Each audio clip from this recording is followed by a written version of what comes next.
राधे राधे दोस्तों। आज मैं आपको श्री सत्यनारायण व्रत की कथा सुनाने जा रही हूँ। एक समय की बात है, नैशिरण्य तीर्थ में शौनकादि 88,000 ऋषियों ने श्री सूत जी से पूछा, हे प्रभु, इस कलयुग में वेद विद्या रहित मनुष्यों को प्रभु भक्ति किस प्रकार मिल सकती है तथा उनका उद्धार कैसे होगा? हे मुनि श्रेष्ठ, कोई ऐसा तप बताइए जिससे थोड़े समय में ही पुण्य मिले और मन वांछित फल ही मिल जाए।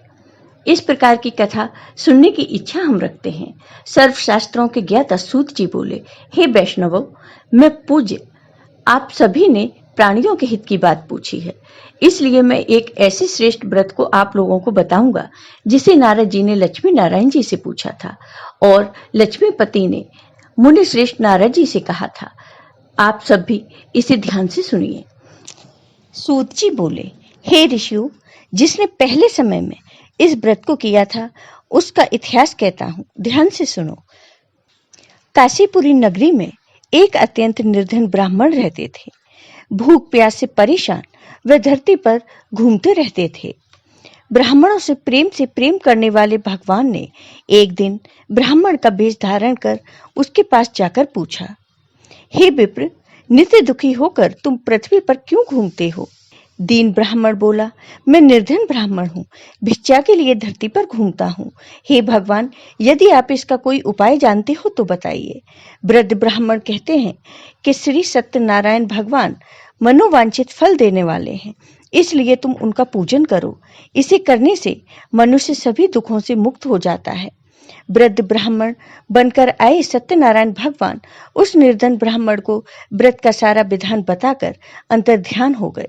ब्राह्मण मन ही मन सोचने लगा, जिस व्रत को वृद्ध ब्राह्मण करने को कह गए हैं, मैं उसे जरूर करूंगा।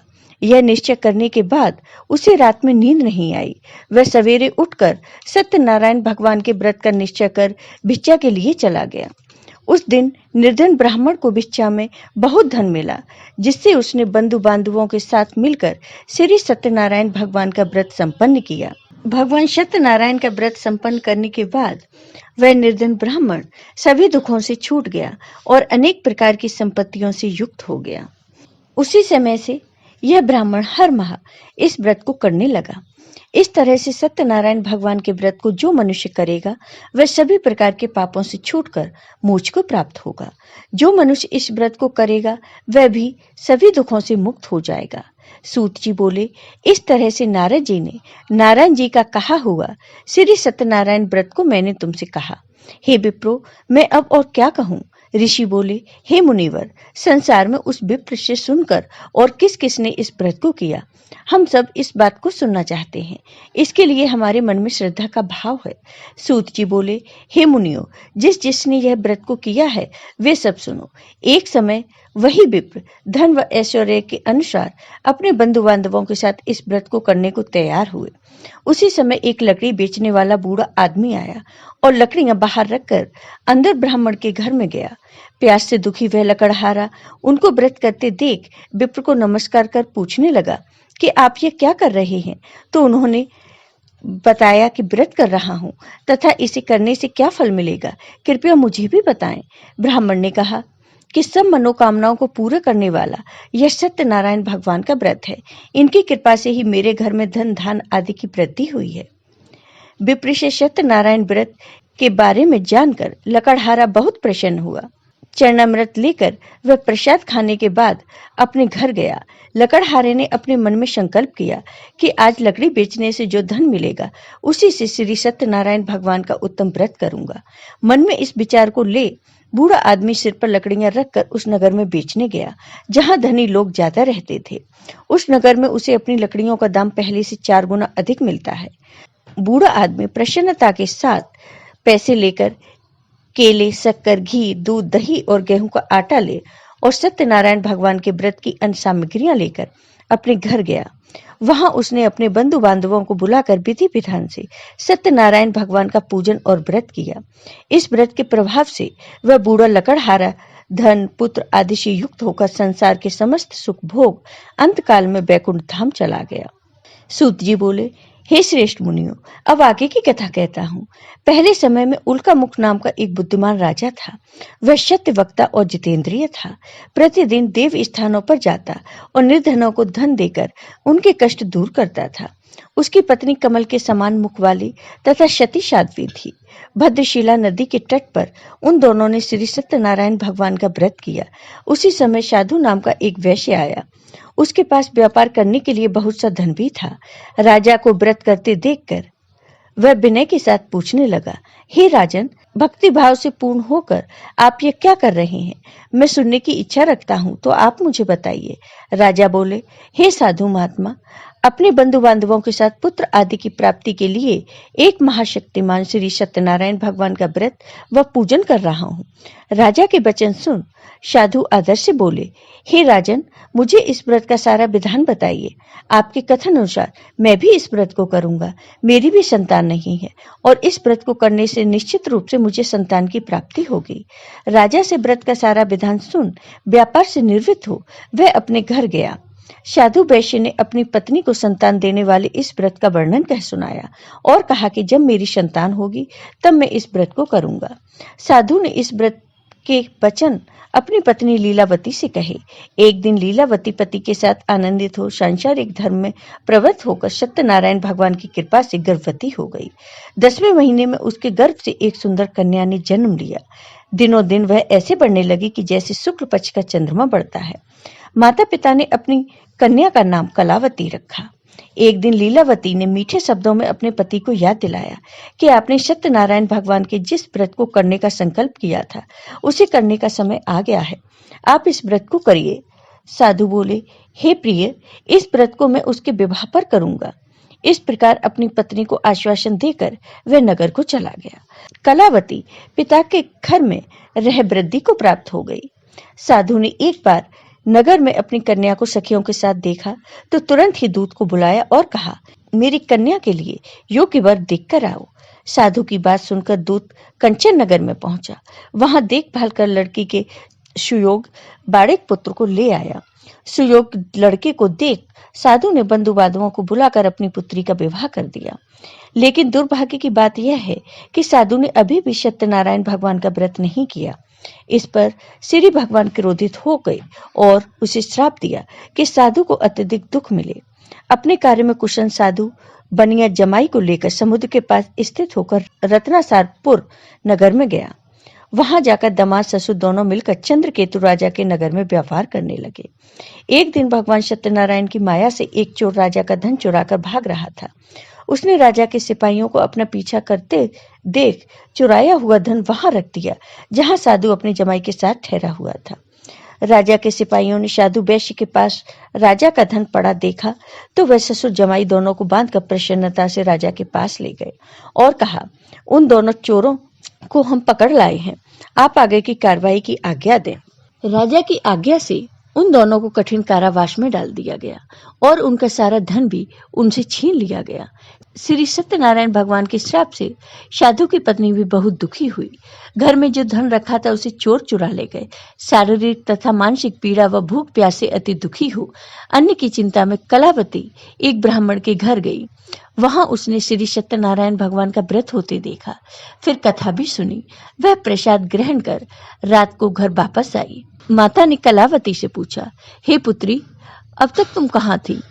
कलावती ने अपनी माता से कहा, हे माँ, मैंने एक ब्राह्मण के घर में श्री सत्यनारायण भगवान का व्रत देखा है। कन्या के वचन सुन लीलावती भगवान के पूजन की तैयारी करने लगी। लीलावती ने परिवार व बंधुओं सहित सत्यनारायण भगवान का पूजन किया और उनसे वर मांगा कि मेरे पति तथा जमाई शीघ्र घर आ जाएं। साथ ही यह भी प्रार्थना की, हम सबका अपराध क्षमा करें। श्री सत्यनारायण भगवान इस बात से संतुष्ट हो गए और राजा चंद्रकेतु को सपने में दर्शन देकर कहा, हे राजन, तुम उन दोनों वैश्यों को छोड़ दो और तुमने उनका जो धन लिया है उसे भी वापस कर दो। अगर ऐसा नहीं किया तो मैं तुम्हारा धन, राज्य व संतान सभी को नष्ट कर दूंगा। राजा को यह सब कहकर वे अंतर्ध्यान हो गए। प्रातःकाल सभा में राजा ने अपना सपना सुनाया। फिर बोले कि वाड़िक पुत्रों को कैद से मुक्त कर सभा में लाओ। दोनों ने आते ही राजा को प्रणाम किया। राजा मीठी बाणी में बोले, हे बंधुओं, मुझे क्षमा कर दो। मेरी वजह से तुम्हें जो दुख प्राप्त हुआ है उसके लिए मैं तुमसे क्षमा मांगता हूँ। ऐसा कहकर राजा ने उन दोनों को नए वस्त्र आभूषण भी पहनाए और जितना धन उनका लिया था उससे दोगुना धन वापस कर दिया। दोनों वैश्य अपने घर को चल दिए। सूत जी बोले, वैश्य ने मंगलाचार कर अपनी यात्रा आरंभ की और अपने नगर की ओर चल दिए। उनके थोड़ी दूर जाने पर एक दंडी भेषधारी श्री सत्यनारायण ने उनसे पूछा, हे साधु, तेरी नाम में क्या है? अब बाड़ी बाड़ी खसता हुआ बोला, हे दंडी, आप क्यों पूछते हो? क्या धन लेने की इच्छा है? मेरी नाव में तो बेल व पत्ते भरे हुए हैं। वैश्य के कठोर वचन सुन भगवान बोले, तुम्हारा वचन सत्य हो। दंडी ऐसे वचन के वहां से दूर चले गए। कुछ दूर जाकर समुद्र के किनारे बैठ गए। दंडी के जाने के बाद साधु वैश्य ने नित्य क्रिया के पश्चात नाव को ऊंची उठते देखकर अचंभा माना और नाव में बेल पत्ते आदि देखकर वह मूर्छित हो जमीन पर गिर पड़ा। मूर्छा खुलने पर वह अत्यंत शोक में डूब गया। तब उसका दामाद बोला, आप शोक न मनाएं, यह दंडी का श्राप है, इसलिए हमें उनकी शरण में जाना चाहिए, तभी हमारी मनोकामना पूरी होगी। दामाद की बात सुनकर वह दंडी के पास पहुंचे और अत्यंत भक्तिभाव नमस्कार कर बोले, मैंने आपसे जो असत्य वचन कहे थे उनके लिए मुझे क्षमा कर दें। ऐसा कहकर महान शोकातुर होकर वह रोने लगे। तब दंडी भगवान बोले, हे बाणिक पुत्र, मेरी आज्ञा से बार बार तुम्हें दुख प्राप्त हुआ है, तुम मेरी पूजा से विमुख हुए हो। साधु बोले, हे भगवान, आपकी माया से ब्रह्म आदि देवता भी आपके रूप को नहीं जानते, तब मैं अज्ञानी कैसे जान सकता हूँ? आप प्रसन्न होइए, अब मैं सामर्थ्य के अनुसार आपकी पूजा करूंगा। मेरी रक्षा करो और पहले के समान नौका में धन भर दो। साधु वैश्य के भक्ति पूर्वक वचन सुनकर भगवान प्रसन्न हो गए और उनकी इच्छा अनुसार वरदान देकर अंतर ध्यान हो गए। ससुर जमाई जब नाव पर आए तो नाव धन से भरी हुई थी। फिर वही अपने अन्य साथियों के साथ सत्यनारायण भगवान का पूजन कर अपने नगर को चल दिए। जब नगर के नजदीक पहुंचे तो दूत को घर पर खबर करने के लिए भेज दिया।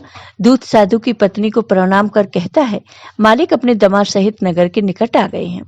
दूत की बात सुन साधु की पत्नी लीलावती ने बड़े हर्ष के साथ सत्यनारायण भगवान का पूजन कर अपनी पुत्री कलावती से कहा, मैं अपने पति के दर्शन को जाती हूँ, तुम कार्य को पूर्ण कर शीघ्र आ जाना। माता के ऐसे वचन सुन कलावती जल्दी से प्रसाद छोड़ अपने पति के पास चली गई। प्रसाद की अवज्ञा के कारण श्री सत्यनारायण भगवान रुष्ट हो गए और नाव सहित उसके पति को पानी में डुबो दिया। कलावती अपने पति को वहां न पाकर रोती हुई जमीन पर गिर गई। नौका को डूबा हुआ देख व कन्या को रोता देख साधु दुखी होकर बोले, हे प्रभु, मुझसे तथा मेरे परिवार से जो भूल हुई है उसे क्षमा करें। साधु के दीन वचन सुनकर श्री सत्यनारायण भगवान प्रसन्न हो गए और आकाशवाणी हुई, हे साधु, तेरी कन्या मेरे प्रसाद को छोड़कर आई है, इसलिए उसका पति अदृश्य हो गया है। यदि वह घर जाकर प्रसाद खाकर लौटती है तो इसे इसका पति अवश्य मिलेगा। ऐसी आकाशवाणी सुन कलावती घर पहुंचकर प्रसाद खाती है और फिर आकर अपने पति के दर्शन करती है। उसके बाद साधु अपने बंधु बांधवों सहित श्री सत्यनारायण भगवान का विधि विधान से पूजन करता है। इस लोक का सुख भोग व अंत में स्वर्ग जाता है। जय हो सत्यनारायण भगवान की। आपको ये वीडियो पसंद आया हो तो लाइक कीजिए, शेयर कीजिए और मेरे चैनल को सब्सक्राइब कीजिए। साथ ही बेल आइकॉन पर क्लिक जरूर कीजिए जिससे हमारे वीडियो के नोटिफिकेशन आपको मिलते रहें। और हाँ दोस्तों, अगर आपको ये वीडियो पसंद आया हो तो कमेंट बॉक्स में श्री सत्यनारायण भगवान की जय अवश्य लिखिए। धन्यवाद दोस्तों।